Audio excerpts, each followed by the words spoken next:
Занаетчиството е важен дел за традицијата и културата на една земја, но исто така занаетчиството е важно и за економијата. Денес во ова издание на Приказна ќе го истражуваме занаетчиството. Дел од старите занаети како чевлари, шапкари, јорганџи полека исчезнуваат. Што да се направи во таа насока, истражуваме во ова издание на Приказна.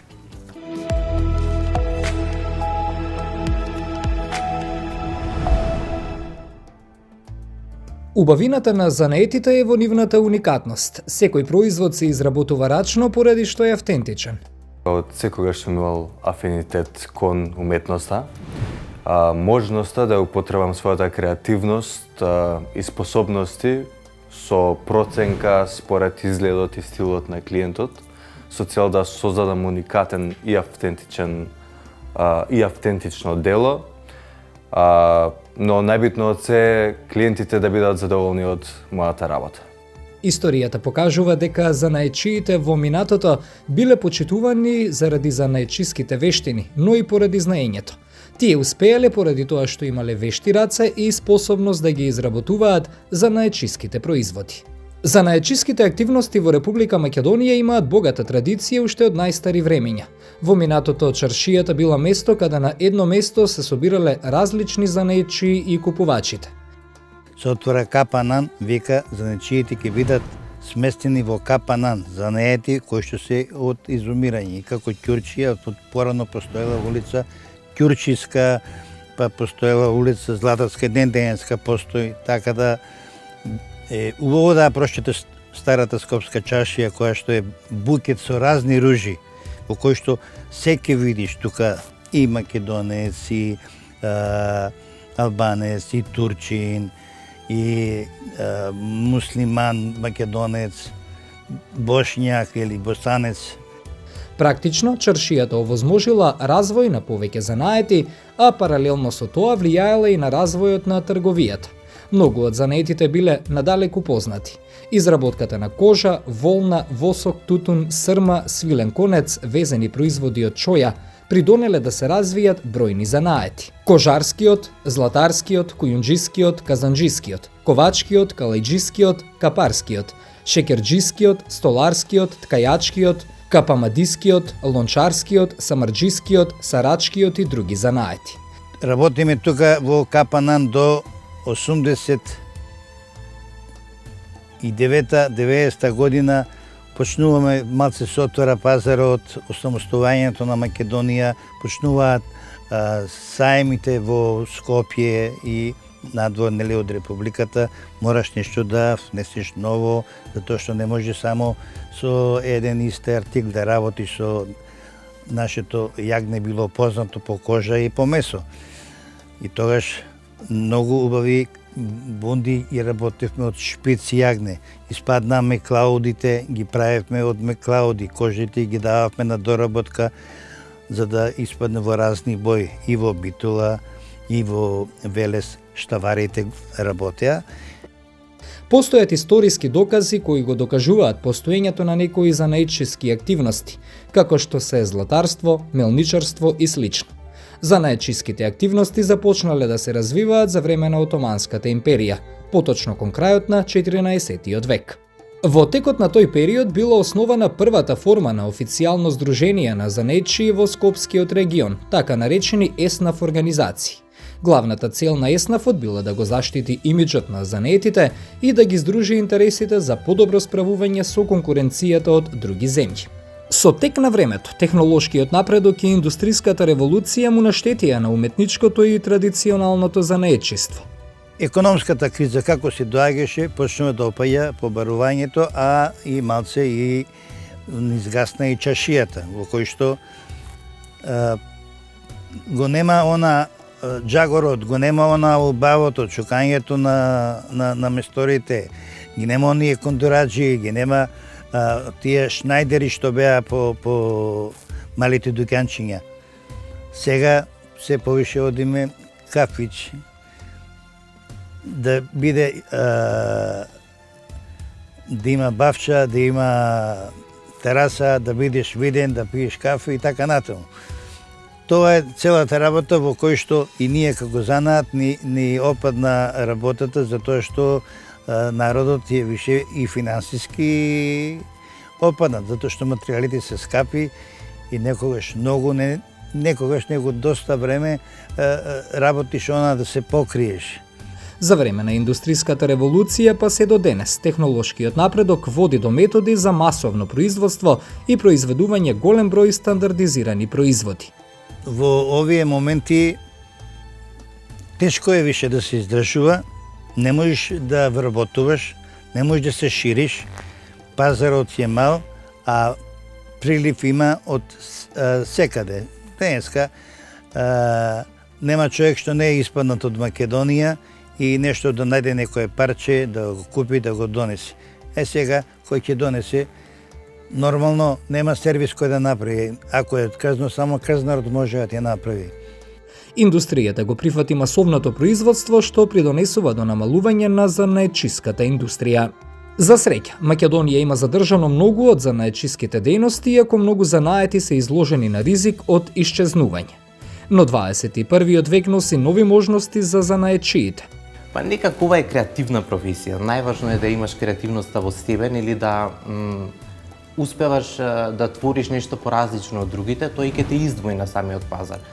Новите начини за комуникација и продавање дигитално креираат нови пазари и нови видови на поврзување помеѓу занаетчиите и потрошувачите и ширум светот, но и кај нас. Па јас сум некој кој никогаш не имал конфузија околу тоа што сака да биде кога ќе порасне или уште од малечок. Секогаш сум знаел дека некако бидејќи ја ова го имам наследено од мојата мајка или како талент, сум знаел дека тоа ќе е насоката во која ќе идам понатака, ќе се развивам, ќе творам и денеска нели ми е и одбрана како професија. Занаетчиството е еден важен сегмент во нашето општество.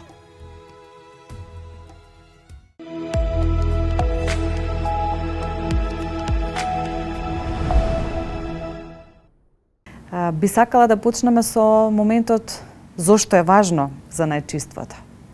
Занаетчиството е една многу важна приказна која што навистина треба да се раскажува и реалност која што ни се случува. Важноста на занаетчиството е затоа што е основа на стопанството. Без занаетчиството понатаму не би можела да се развива ни една стопанска гранка. Во занаетчиството влегува занаетчиско производство, занаетчиски услужни дејности, домашно уметничко ракотворење, што значи дека е огромен широк спектар на дејности кои што влегуваат во правилникот за занаетчиски дејности, за кои што занаетчиите можат да се регистрираат во регистрите што ги водат занаетчиските комори. Едноставно базата на стопанството е занаетчиството, од тука почнува се и сметам дека навистина треба да го негуваме и сите заеднички да се трудиме да го развиваме занаетчиството кое што е основа и дел и од стручното образование. Кога веќе го спомнавме стручното образование, колку е важно образованието, односно на некој начин насочувањето на идните кадри во занаетчиството, дали со тоа се влијае на развивање на потенцијалот на занаетчиството и кај младите и во иднина? Многу важно затоа што во визијата и во зацртаните цели на Занаетчиската комора Скопје секако е и стручното образование за кое што ние се стремиме да го развиваме за да го достигне оној степен што навистина го заслужува. Сметаме дека стручното образование е основа на занаетчиството затоа што од тука ни влегуваат младите како извор на млада енергија, на работна сила со вештини и компетенции кои што понатаму ќе се вклучат во занаетчискиот сектор без разлика дали ќе се само вработат или вработат кај наши членки занаетчи, затоа што секако од некаде треба да се почне со искуство, вештини и компетенции кои што треба во некој сектор да се градат и со години. Значи стручното образование е базата, секоја преквалификација и доквалификација понатаму на занаетчиите плюс добивка на одредени вештини и знања, меѓутоа стручното образование е основата од каде што основците, односно 9 оделенците кога го избираат струката во која што преферираат понатаму да си го избират животниот пат и професијата и понатаму се надградуваат. Сметаме дека тоа е основата да ги вратиме младите назад. Занаетчиската комора Скопје би сакала тука да истакнам дека организираше имидж кампања за занаетчиство во кој што ги вклучивме занаетчиите. Одевме во основните училишта со 9-тите оделенија за да ги поттикнеме да размислуваат за избор на една од струките и занимањата во занаетчиството, затоа што сметаме дека тука е иднината. Дали дигиталната револуција влијае на занаетчиството во смисла дали на некој начин поттикнува иновации или пак на некој начин влијае негативно врз занаетчиството? Влија има и позитивни и негативни ефекти, затоа што верувајте дека членството кое што во поодминати години многу тешко се приспособува на дигиталната трансформација и тука не идуваме на проблеми за да ги упатиме во глобалните текови кои што навистина треба да ги следат, меѓутоа младите навлегуваат во дигитализацијата многу брзо. Имаме голем број на дејности кои што се поврзани со дигитализацијата и тоа се занаетчиски дејности и тука гледаме успех затоа што голем дел од младите лица ги избираат струките во тие училишта и таму класови се полни. За разлика од другите струки и занимања за кои што допрва треба да работиме да ги наполниме учениците онака како што беа пред многу години. Кога веќе спомнавте, која од професиите во занаетчиството е најпривлечна за младите? Која им се гледа како најатрактивна? Во моментов, кога го гледаме онака од наш аспект, затоа што кај нас се регистрираат, доаѓаат секојдневно за совети за отпочнување на бизнис, гледам дека во делот на женското предприемништво голем дел на млади жени отпочнуваат бизнис во делот на личните услуги и тоа, иако завршиле високо образование, се враќаат на образование на возрастни, се решаваат, се одлучуваат на доквалификација и преквалификација, отвараат сопствен занаетчиски бизнис токму во делот на лични услуги, во делот на фризер, козметичар, маникир, надградба на ногти и слично. Исто така имаме охрабрувачки регистрација на бизниси во делот на автомеханиката. Тука многу млади луѓе се решаваат да отвараат автомеханичарски сервиси кои што сепак го научиле или во средното стручно образование или пак работеле некаде нели во одреден заеднички бизнис и се стекнале со вештини и компетенции. За жал, освен овие убави информации, имаме и ситуации во кои што многу занаети изумираат. Која е причината зошто се случува тоа? Дали можеби поради тоа што на пазарот се појавија многу производи ефтини со сомнителен или со низок квалитет, влијае на одлуката некои занаети да изумираат? Секако, за жал, имаме листа на занаети кои што се на изумирање и секоја година таа листа се полни со уште некој занает за кој што верувавме дека уште некоја година нема да се најде на листата. Такви се, например, занаетите како што се ковач, јорганџија, крзнар, леблебиџија, дури веќе влезе на листата на занает на изумирање. Една од причините за изумирање на овие занаети е тоа што нивните наследници, односно членовите од семејството не се одлучуваат да го продолжат тој бизнис, за разлика од другите каде што во голем дел од занаетите имаме преноси на занаетчиски бизниси од татко на син, од мајка на ќерка и слично како семеен бизнис. Во овие занаети младите не гледаат иднина, за жал и затоа не ги продолжуваат бизнисите и секако глобализацијата на пазарите, увоз на производи од надвор кои што секако го уништуваат овој дел на рачно изработен производ како што се папуџиите, крзнарите, навистина тоа е реалноста во моментот за која што треба државата секако да превземе мерки за да се спречи овој дел на изумирање на овие занаети. Дали пандемијата влијаеше врз занаетчиството? Секако многу негативно влијание, веќе 2 години се бориме со негативните ефекти во делот на занаетчиството затоа што ситуацијата со епидемијата од ковид навистина негативно влијаеше. Падна побарувачката на нивните производи и услуги, зголемувањето на цената во моментов на репроматеријалите исто така ја покрена цената, а со тоа се случи исто така намалување на уште поголемо намалување на нивните производи и услуги. Се соочуваме со проблеми кои што тешко се решаваат во делот на финансиска ликвидност на бизнисите.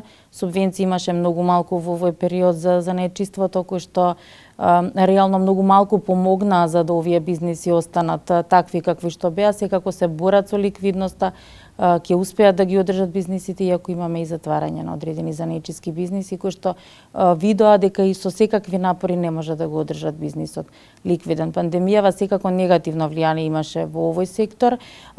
Влијание во делот на дигитализацијата имаше затоа што мора веќе да се префрлат на продажба онлайн, се потрудија, особено во областа на домашното и уметничкото ракотворење, да се вклучат во онлайн продавници, каде што можат нивните производи да се најдат, купувачот да ги најде на онлайн продавници, веб страници и слично, за да може да се извршат продажбата, затоа што во одреден период беа целосно затворени. Што може и државата да направи со цел да ги поттикне младите? Споменавме образованието, но дали требаат и некакви политики, некоја стратегија со цел да се поттикне занаетот? И во исто време што можеме и ние како поединци да направиме за да дадеме свој придонес во поглед на занаетчиството? За среќа можам да кажам дека подолги години веќе Занечиска комора Скопје носеше иницијативи, односно поднесуваше иницијативи до надлежните во делот на дуален систем на образование, стипендии за ученици во средните стручни училишта. Од минатата година веќе имаме стипендии, стипендирање на ученици во средните стручни училишта. Годинава исто така се повторува, се надеваме дека ќе стане пракса во иднина да ги потикнеме младите со стипендирање да изберат занает, да се запишат во средно стручно училиште и со воведувањето на дуалниот систем на образование да успееме да направиме вистински дуален систем на образование каде што теоритските часови ќе се одвиваат во училиштата, а праксата кај работодавач. Само така ние навистина ќе направиме стручен кадар со вештини и компетенции кој кога ќе ја земе дипломата во раце, ќе излезе од училиште, ќе биде спремен да се вработи кај работодавач веднаш со спознавање во делот на област за која што нели се образувал. Само така навистина ќе успееме да направиме квалитетно стручно образование со воведување вистински систем на дуално. Како поединци секако да купуваме производи од домашни занетчи, препорачувам топло на сите затоа што навистина се уникатни производи кои што занетчиите сами ги изработуваат, имаат визија за тој производ, креативност и идеја да го направат онака како што го замислуваат, секако и квалитет кој што си го носи со рачната работа и секако да се трудиме да направиме една добра стратегија за развојот на занетчиството во наредниот период, затоа што навистина ќе направиме многу и за стопанството воопшто. И за крај само уште ова, претходно споменавте дека има огромен интерес за женското предприемништво, па што во таа насока би издвоиле како најатрактивно за жените, кои занаети најмногу ги избираат? Жените секако ги избираат занетите во областа на личните услуги, меѓутоа и во делот на дизајн на облека, кроење и шиење. Гледаме дека многу млади жени се одлучуваат да отворат собствен бизнис во овие сектори. Секако препорачуваме исто да се обратат за сите информации, тука стоиме на располагање затоа што има многу бенефити во однос на изборот на занает како занимање, изборот на занетчиска форма, односно функционирање како занетчија воопшто во системот во државата. Така да се надеваме така ќе ги привлечеме жените да се регистрираат и секако да ја намалиме сивата економија која што навистина е во моментов во многу голем процент и штетно влие на легалниот бизнис. Постојано го зборуваме и тоа и во медиуми и во институции дека така ќе си наштетиме на легалниот бизнис кој што навистина се труди да опстане во услови на криза, да плаќа придонеси, а сепак сивата економија да ја намалиме во многу голем процент.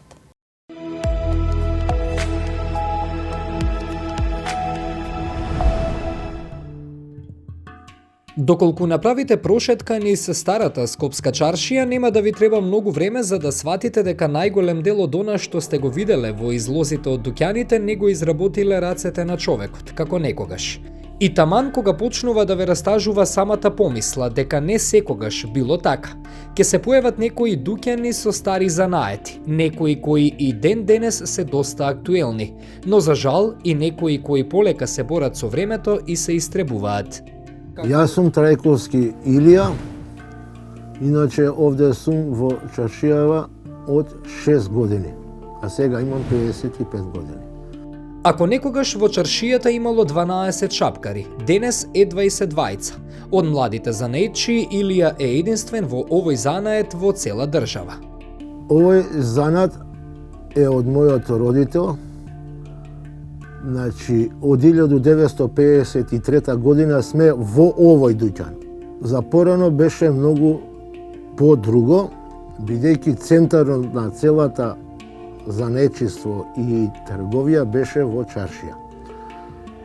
Тука беше до самата чаршија, самата автобуска станица која што многу нас ни користеше за меѓуградската. Тука беше и железничката станица. Од која ги одвоја овие работи, чаршијата изгуби голем имидж. Од порано до сега има огромна разлика. Значи, тоа е огромна разлика кој што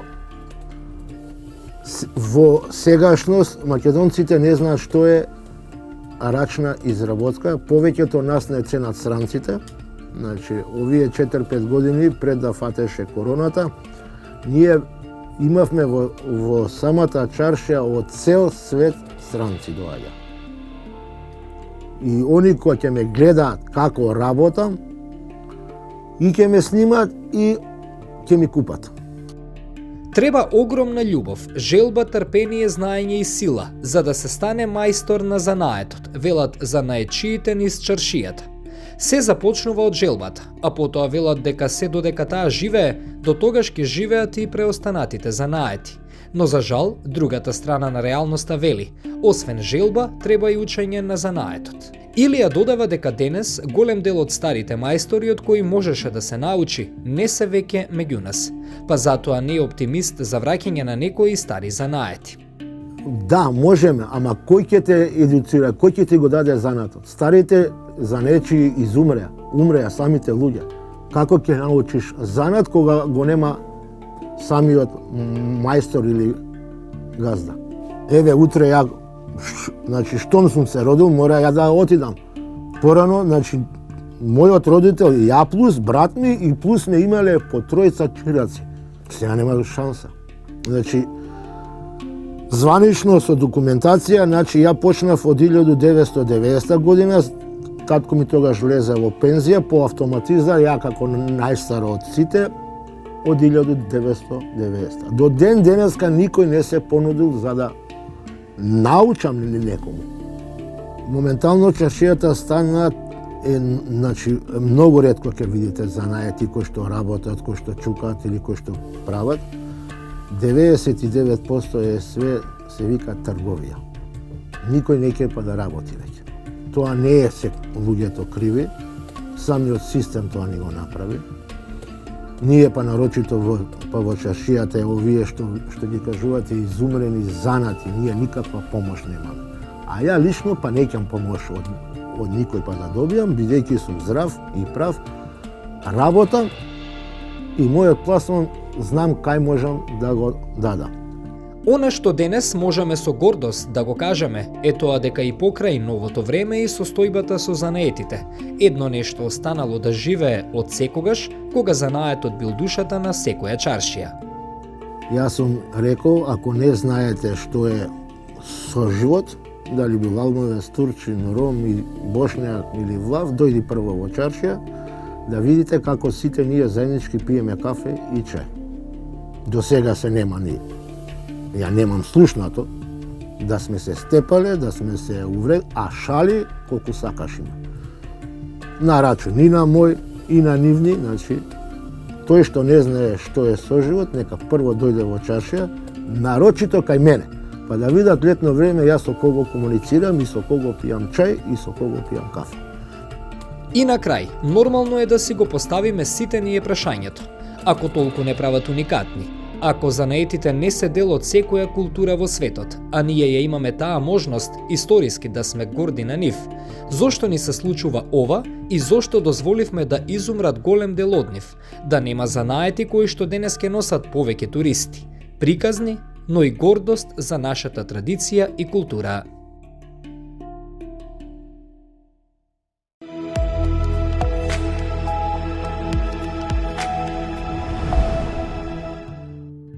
Приказната на Тиновски започна сосема случајно, во период кога имав прилично многу обврски и кога ми фалеше момент за креативност и одлучив дека сакам да имам некоја поразлична шолја за кафе, бидејќи многу сакам да пијам кафе и не можев да си најдам таква каква што сакав, па ми текна да си нацртам и истражувајќи за бои и сите тие моменти кои што се нели потребни, ја направив баш оваа шолја, која што е првата жолта, а сите после неа години нели беа бели. Не знам зошто и како, веројатно тогаш нели сум го имал тој момент. Од едната страна е буквата Т, а од другата страна некоја ветерница или нешто, не знам, веројатно ме потсеќа на Холандија, на некој таков момент. Така што од тогаш па натаму, тоа беше во 2015 година, во март, 5 март, ако добро памтам. Па еве, денеска трае се уште приказната на Тиновски во едно малку поразлично издание. Денеска стана време, доколку не споделите она што работите, изгледа како да не работите. Социјалните медиуми се толку многу моќни, а истовремено се многу достапни и се, да речеме, и бесплатна алатка за да може да стигнете многу поблиску до својата публика и луѓето не само кај нас, туку и нели таму не постојат граници, буквално да може да ја видат вашата работа. Тоа со Тиновски функционира уште од првиот ден. Буквално со радост сум чекал да направам фотографија и да ја споделам, не за нешто друго, туку пред се, нели, да го покаже својот труд, да каже што и како си направил, и нормално тука се повратни реакции, фидбекот кој што го имаш, и на тој начин, нели, се распространува приказната дека Тино почнал да црта и јас сакам шолја, може ли и мене шолја, едноставно, нели, оди понатаму чекор по чекор. Па не би рекол маркетинг вештини, да секогаш сум се водел од интуиција, бидејќи по професија сум дипломиран новинар, нели? Така што можеби новинарството, мислам дека и тоа како има удел во развојот на Тиновски, во смисла никогаш не било проблем да се напише краток текст, опис, да се одговори на интервју со медиумите, тоа ми е моја природна средина во која што функционирам, бидејќи јавното појавување треба да биде застапено кај секој креативец, кај секој занаетчија, според мене, бидејќи на тој начин преку медиумите нели стигнуваме до самите луѓе. Така што не знам дали се маркетинг вештини или е само некоја лична интуиција. Па на почетокот дефинитивно кочница, првата перцепција на сите ни беше така, но кога има кочници, барем јас лично, под тој притисок чуден, функционирам веројатно многу попродуктивно. Дури во тешки моменти и периоди од секојдневието, знам да бидам креативен. Никако тоа ми е едно бегство од реалноста, ама истовремено кога се чувствуваш загрозен, наоѓаш начин како да преживееш. Така беше и со Тиновски. Насред пандемија се случи едни од најинтересните маички со надписот «Шизолација». Кога ништо не функционираше, испорачувавме маички со тој надпис, бидејќи премногу одговараше и осликуваше самата ситуација. Па иницииравме, кога имаш одредени кампањи на владата за да се заштитиме и така натаму, иницииравме да креираат дома, направивме некој интерен надпревар да испраќаат цртежи кои што понатаму нели од Тиновски ќе бидат оценети и така натаму. Кога започнав со креативност, мислев дека е прилично розев тој креативен свет, да бидам најискрен, но подоцна сватив дека има многу кои што се гледаат загрозени од останатите во истата сфера, кои што се гледаат како конкуренција. И тоа ми било многу чудно, бидејќи не сум лик кој што функционира на тој начин. Секогаш сметам дека заедно може да направиме многу нови работи. Меѓутоа, нели личен избор е на секој од нас, како ќе функционираме. Би било супер што повеќе соработки да имаме, што повеќе вмрежување, бидејќи два ума секогаш се повеќе од еден.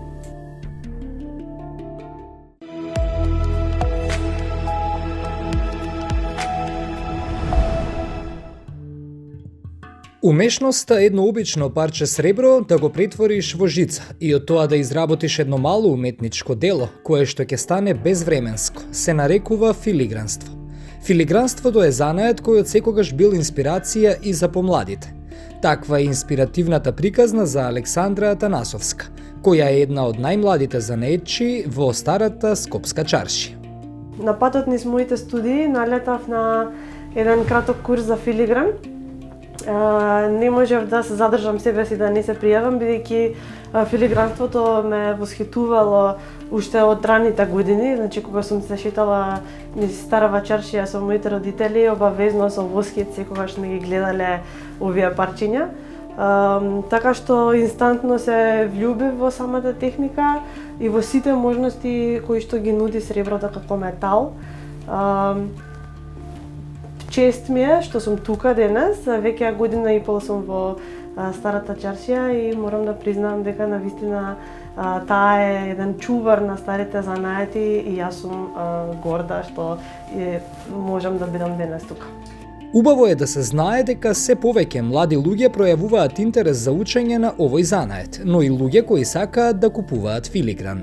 Во моментов, според мене, филигранството некако доаѓа повторно да е модерно на сцената и се повеќе млади луѓе има заинтересирани за да го носат и истовремено да почнат да го изработуваат филигранот.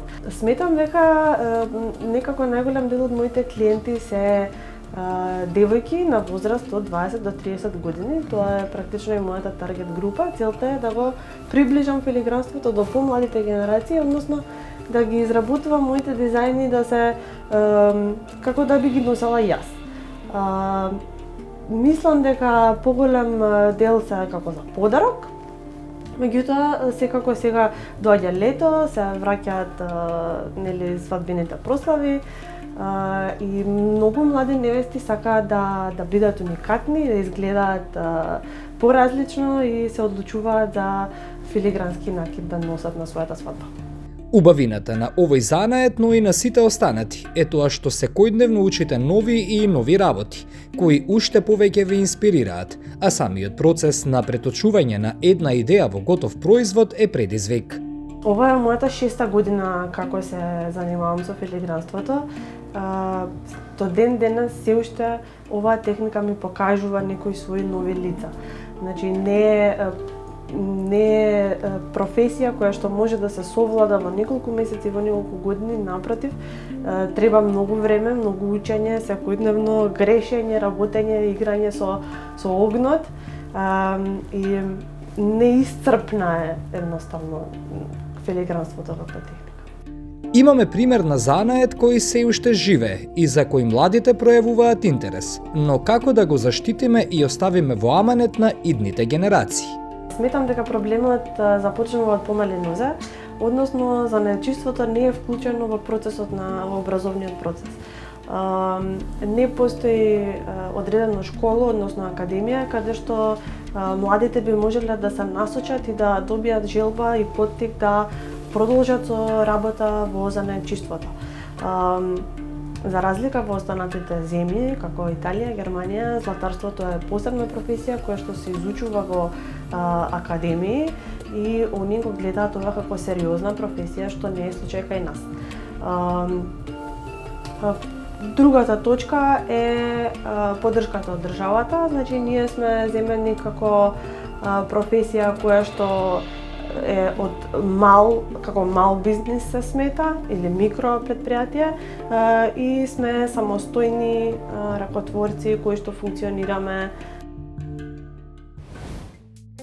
Занаетчиството може да биде важен двигател на угостителството, на туризмот, на економијата.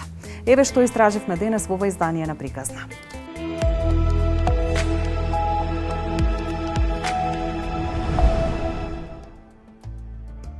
Занаетчиите и малите и средни предпријатија играат важна улога за секоја национална економија. Оваа дејност е особено важна која може да влијае позитивно врз создавањето на нови работни места. Занаетчиството нуди можност за невработените лица да излезат од замката на оваа негативна економска појава. Од се што ќе одберете како професија, на крајот од денот треба и да живеете, нели? Јас стално велам дека ако она еднакво не ве исполнува, тоа е уствари профитот или заработката на вашата професија, онда треба и да ја промените, така што од нашата професија, фала Богу, ако работиш, добро се заработува и добро се живее. Бидејќи најчесто станува збор за мали бизниси, во нив се вработуваат членовите на најблиското семејство на занаетчијата, што дополнително помага при амортизацијата на последиците од невработеноста и борбата против сиромаштијата. Според Заводот за статистика, најголемо учество во вкупниот број деловни субјекти во земјава, од 79,3% или 56.729 субјекти се деловни субјекти со 1 до 9 работени. Најголем дел од овие субјекти се во делот на трговијата на мало, како и пошироката услужна дејност. Заклучно со 2014-та регистрирани се 7.000 занаетчии кои работеле во 300 занаетски дејности. Во состав на Комората на занаетчии на град Скопје, 2016-та регистрирани се 124 нови занаетчии, во 2017-та 131, а во 2018-та 68. Брзиот развој на индустријата, технолошките промени и економската трансформација во последниве 20 години, како на пример интернетот, создадоа услови за отварање на некои нови бизниси кои го попречуваат масовното производство со осврт на индустријата. Со потребата на социјалните мрежи за зајакнување на врските со диаспората и надвор од неа, занаетите се во процес на развивање на меѓунационално пазарно знаење и врски за развивање на нивните бизниси. Употребата на дигиталните алатки, особено социјалните мрежи, драстично ја олеснува работата со тоа што ни овозможува многу полесен контакт со клиенти, полесна реклама, консултации, закажувања и се останато. Не ни олеснува работата, меѓутоа ни помага за тоа да го испромовираме тоа што сакаме да го испромовираме на многу полесен пат. Значи да допре до поширока маса на луѓе. Иако пак ќе кажам дека тоа ни е една дополнителна обврска, една дополнителна професија. Ние треба и да сме и фотографи, и едитори на истите, затоа што да се доближиме некако до најновите трендови кои постојано мора да ги пратиме, а тоа се социјалните медиуми, се она што ни налага трендот. Така што би рекол дека е една дополнителна професија, а не знам колку е исплатливо за тоа што ние го работиме. Последниве години постојат занаети кои се во фаза на изумирање. На листата на изумирање се најдоа лимарите, шапкарите и часовничарите. Овие занаети се помалку може да се регистрираат како дејност, а нивната бројка во минативе неколку години континуирано се намалува. Во целата земја се останати само по неколку стари мајстори кои се борат со новото време и не можат да најдат наследници. Тие причини ги лосираат на повеќе места. Недостатокот на конкретна државна помош, самиот процес на индустриализација, ефтиниот увоз од Турција, Кина и Индија. Сепак, и за дел од традиционалните занаети како да има светла иднина. Бројот на чевлари е во пораст, иако тие само поправаат, но не и изработуваат обувки. Ака и некои покрај модернизацијата на начинот на работа се менуваат и имињата на дејностите. Кројачите стануваат дизајнери, берберите стануваат стилисти. Овој занает секогаш има новитети. Никогаш нема да изумре. Секогаш ќе има нови трендови, ќе излегуваат нови моди, секогаш ќе биде во тек. Некои занаети минативе години доживеа вистинска ренесанса. Најчесто тоа се оние кои работат со злато, сребро, филигран и слично. Тоа не излегува од мода и не губи вредност. Помеѓу сите занаетски дејности, идентификувани во официјалната класификација, најчести занаетски активности се фризери, козметичари, пекари, сервисери за автомобили и слично. Некои гранки на занаетчиството успеваат да пркосат на времето на дигиталната револуција во која што живееме. Што за нив донесуваме во ова издание на Артикулација.